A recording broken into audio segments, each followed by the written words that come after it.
Почитувани граѓани, после сите штетни последици кои ги нанесе на образованието со екстерното оценување, ВМРО-ДПМН почна да се повлекува.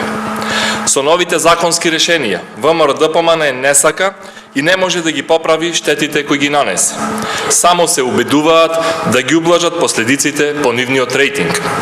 Решенијата со кои се менува терминот на примена на екстерното оценување и чудното решение оцените од екстерното да не влезат во општиот успех се само привидно прикривање на проблемот.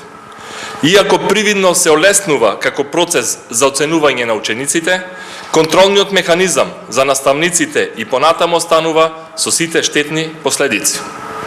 Учениците, родителите, професорите се жртви на нелогични, контрадикторни прашања и мегаломански пропагандни тестови со кои власта на Груевски ги лечи собствените фрустрации.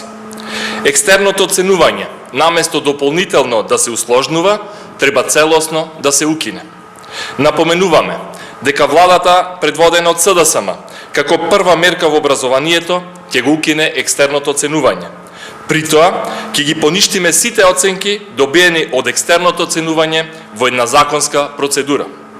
За да биде бламот целосен, кога е образованието во прашање, ВМРО-ДПМН и коалицијата решава со амандмански интервенции да го коригира и законот кој го донеса пред нецели 7 дена за формирање на Универзитетот Дамјан Груев, па дури и законот со кој ја формира Академијата за наставници. По кој знае кој пат, власта во заминување потврди дека нивните избрзани законски решенија, донесени без претходни консултации, без потребниот консензус и со одредени шверцерски елементи, се полни со пропусти и се со краток рок на траење.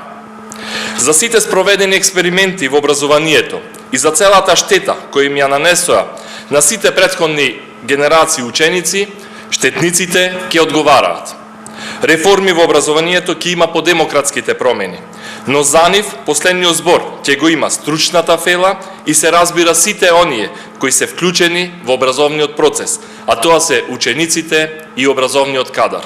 Образованието ќе биде ставено на здрави нозе.